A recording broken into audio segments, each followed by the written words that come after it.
Alrighty guys, today, first video, it's gonna be about being an eco-friendly shopper. I think a lot of people try. I myself try. Um, you know, kind of the reusable bag and such. Things I think a lot of us already know. I'm gonna try to break the mold. I'm gonna try my best. Got my little cat on my lap. We're gonna get into this. Leg out. Alrighty, number one. And this is weird, I didn't know this one, but if you go get bread, try to get bread that is only wrapped one time, not two times.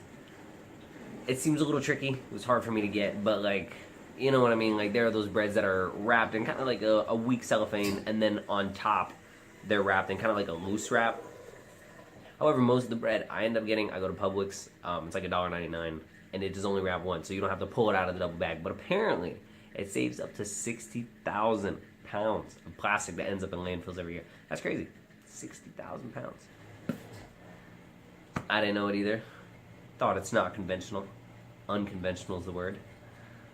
On to the next. Alrighty. Number two.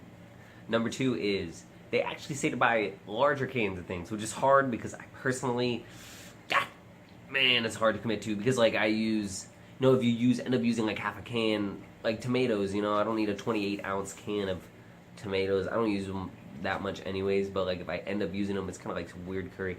Anywho, I don't use the whole can is what I'm saying. And like, the fact is that 28 ounces, apparently getting the bigger can as opposed to the two tiny cans, 14-ounce cans, you yourself can save, it ends up saving 6 Eiffel Towers is what it was, a month. If that was only implemented in the United States. Number three. Alrighty, number three. I thought this one was pretty cool as well. It had to do with fruit. Porchy, you just chilling in the back. She wanted to be a cameo. We're always okay with that here at our residence. Anyways, so it's fruit. Has to do with fruit. They actually say to buy fresh fruit as opposed to canned fruit. Apparently, the process of canning, once again, going back to the previous one with steel, but outside of that, just the production itself and passing it through kind of the factory and such, ends up using more petroleum, just 10 times less energy is what it said. So that's what I'm going to pass along. I'm informed. Alrighty. And alas, here we are on to number 4. So this one is interesting. It actually has nothing to do really outside of, once again, I think that's what's interesting about all these facts so far has not been really utilizing an outside source as opposed to like the reusable shopping bag. But it's definitely things that we can all accomplish. So it's kind of just implementing a disciplinary action, maybe trying to exhibit discipline. But once again, you have to do this on your own terms. Anyway, the fact. People end up throwing away 12 pounds of poultry. The average household throws away 12 pounds of poultry a year. So basically they say if you were to buy 1 less pound of poultry, you would save everybody in the United States, you could save 66,000 pounds, 66 billion gallons of water. That's crazy, 66 billion gallons of water. Now imagine if you throw away 12, right? They're saying just cut down by 1 pound, you would save 66. So it has to be 66 times 12. 72, what's that? 802 billion. Don't quote me, boy. I ain't said shit, but for real, I think it might be 802 billion gallons of water. Think about that. California's in a drought, man. Wildfires, they probably put them all out. Too soon. I like the environment, I feel bad as well. Anywho, number 4. Exhibit control over the poultry. Cut down 1 pound a year, or just don't throw out 12 pounds a year. Try to be more conscious of it. 66 billion gallons of water. Alrighty, I think this one is number 5.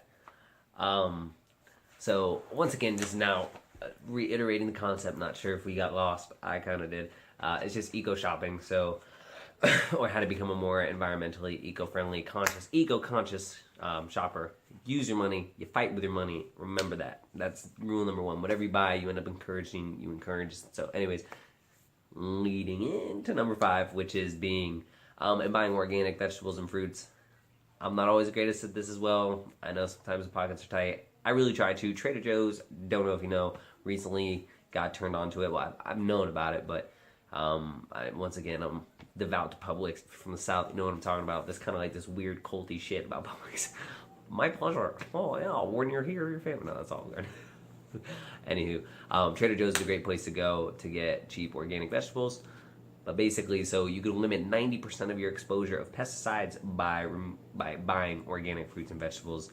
And so basically leading into this fact that if all the farmlands were to convert, 1% of farmlands were to convert to organic methods, you would save 26 million pounds of pesticides. That's so cool, 26 million pounds. And that's only 1%.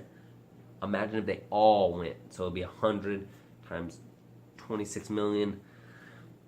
Shit's turned into a mass show.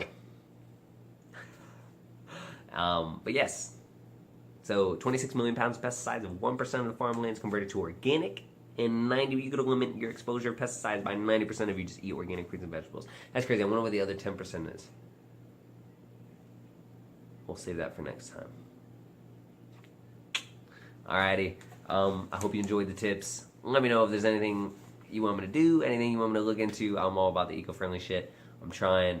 And once again, the biggest message here is encourage people to do this, but don't berate them. You know, nobody wants to. You're gonna spoil it, and that's not the way to approach this. And it definitely also with number 2 is you really got to be the best change is continuous. So whatever helps you do this continually every day, do that. You don't need to go cold turkey. Nobody who's actually caring is judging, because it's like seeing a person in the gym. It doesn't matter. Granted, you can judge people on form and stuff, but it's good for you to be there. It's just good for you to show up. It's good for you to try. And I guarantee you it's making a difference. And that's kind of the first step. You know, nobody was born with this knowledge. You definitely just got to take it in, coming from experience. And good luck. If you got any questions, let me know. I'm always here to help. I'm also on the mission, so just let me know. Hit me up.